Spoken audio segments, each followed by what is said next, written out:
Hi friends, welcome to Mannai Thoughts. இந்த வீடியோவில் +1 computer சயின்ஸில் Chapter 14 அதில் பார்க்க போகிற டாபிக் வந்து என்னென்னா ஆப்ஜெக்ட்ஸ். ஆப்ஜெக்ட்ஸ்னால் என்ன, அதை எப்படி கிரியேட் பண்ணணும், அதை ப்ரோக்ராமில் எப்படி யூஸ் பண்ணணும் அப்படின்னு தான் இந்த வீடியோவில் தெரிஞ்சுக்க போகிறோம். வாங்க வீடியோக்குள்ளே போகலாம். இந்த வீடியோவில் ஃபஸ்ட்டு டாபிக் வந்து என்னென்னா creating objects. A class specification just defines the property of a class. To make use of a class, the variable of that class type must be declared.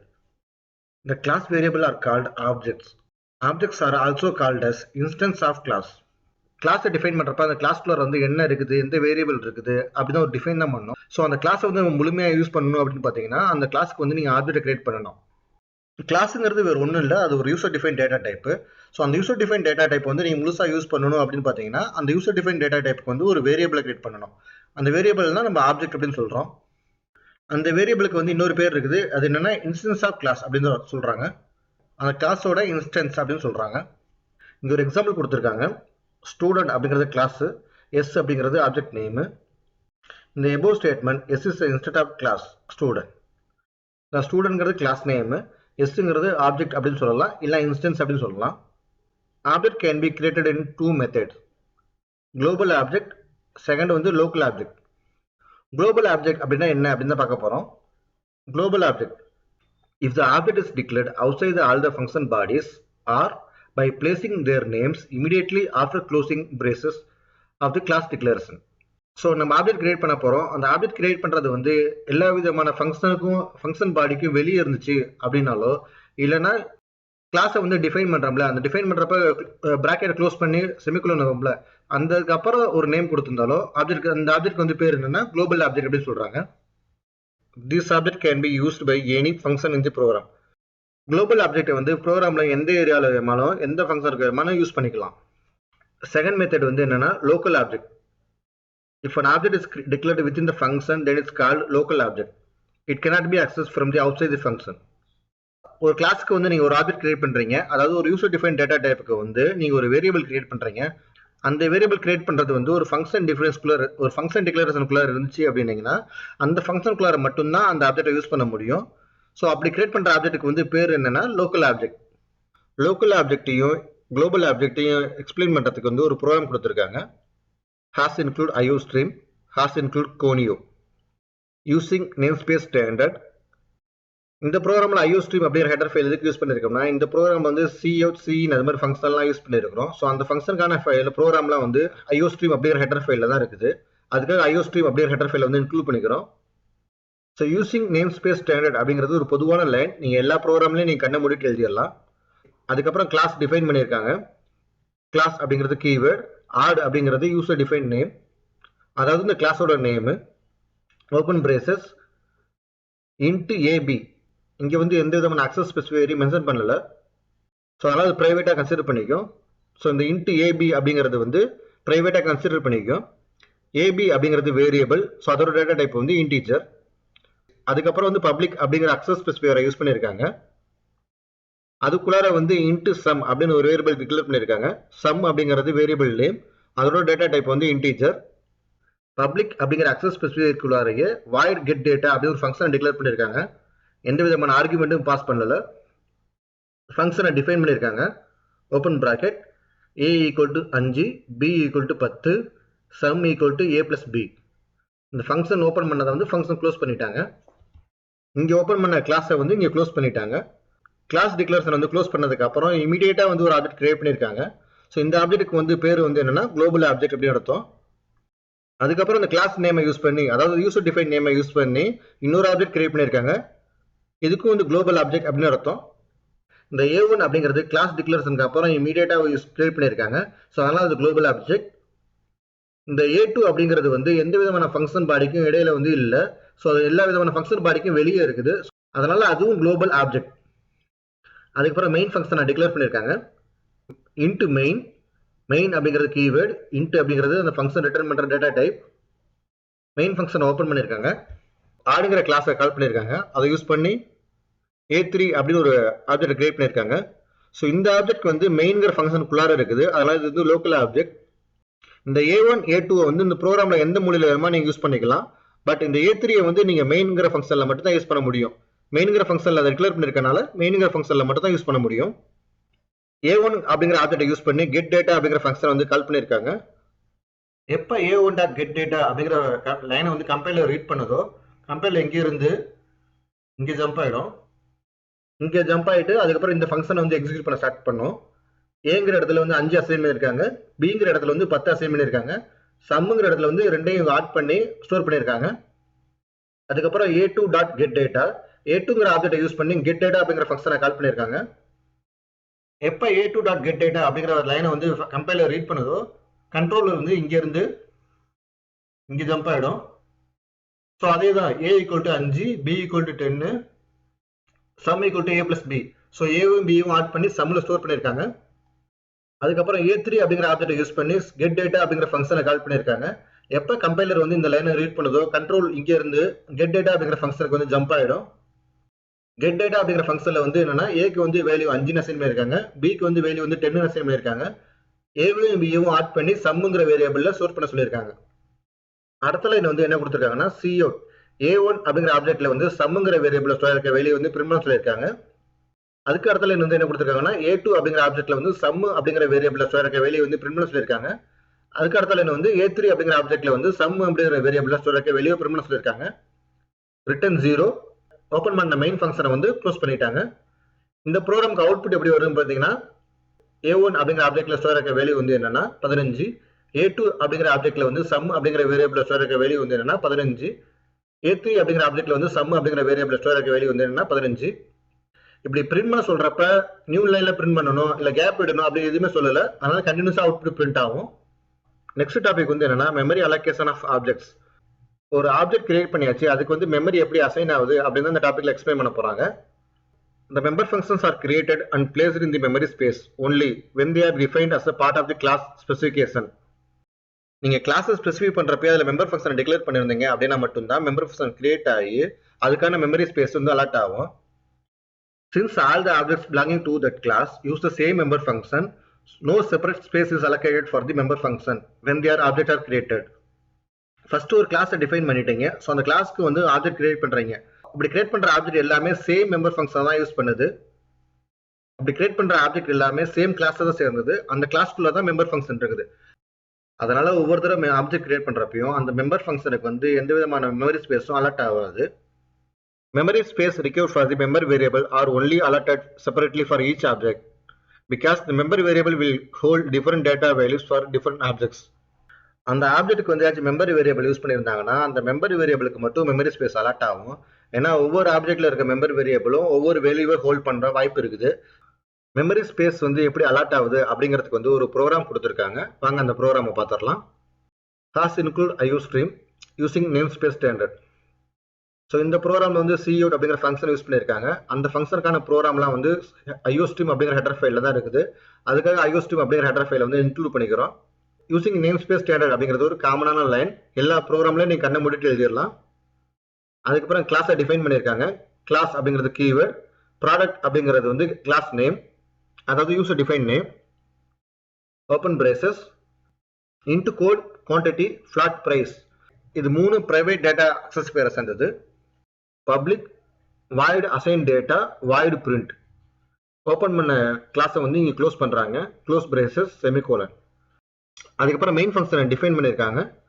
Main அப்படிங்கிறது கீவேர்ட், இன்ட் அப்படிங்கிறது main function return பண்ணுற data type. Main ஃபங்க்ஷனை open பண்ணியிருக்காங்க. Product அப்படிங்கிற கிளாஸ்க்கு வந்து P1, P2 அப்படிங்கிற 2 object create பண்ணியிருக்காங்க. cout நியூ லைன்ல பிரிண்ட் பண்ணணும். டபுள் கோட்ல வந்து memory allocation for object P1 இதை அப்படியே பிரிண்ட் பண்ண சொல்லியிருக்காங்க. அதுக்கப்புறம் சைஸ் ஆஃப் அப்படிங்கிற ஃபங்க்ஷனை யூஸ் பண்ணி P1 அப்படிங்கிற ஆப்ஜெக்டோட சைஸை மெஷர் பண்ண சொல்லியிருக்காங்க. அடுத்த லைன்ல வந்து cout நியூ லைன்ல பிரிண்ட் பண்ணணும். Memory allocation for object P2 இது டபுள் கோட்ல கொடுத்துருக்காங்க, இது அப்படியே பிரிண்ட் ஆகும். அதுக்கப்புறம் சைஸ் ஆஃப் அப்படிங்கிற ஃபங்க்ஷனை யூஸ் பண்ணி ஆப்ஜெக்ட் P2 ஓட சைஸை மெஷர் பண்ண சொல்லியிருக்காங்க. ரிட்டர்ன் 0 மெயின் ஃபங்க்ஷனை க்ளோஸ் பண்ணியிருக்காங்க. இந்த ப்ரோக்ராமுக்கு வந்து அவுட்புட் எப்படி பிரிண்ட் ஆகும் அப்படின்னு பார்த்தீங்கன்னா, ப்ரோக்ராம் வந்து மெயின் ஃபங்க்ஷன்ல இருந்து எக்ஸிக்யூட் பண்ண ஸ்டார்ட் ஆகும். 2 ஆப்ஜெக்ட் கிரியேட் பண்ணியிருக்காங்க P1, P2 அப்படின்னு. இந்த லைன் அப்படியே பிரிண்ட் ஆகும். Memory allocation for object P1 இது அப்படியே பிரிண்ட் ஆகும். அதுக்கப்புறம் சைஸ் ஆஃப் அப்படிங்கிற ஃபங்க்ஷனை யூஸ் பண்ணி P1 ஆப்ஜெக்டை மெஷர் பண்ணணும். P1 ஆப்ஜெக்ட்ல சைஸ் வந்து என்னன்னா 12.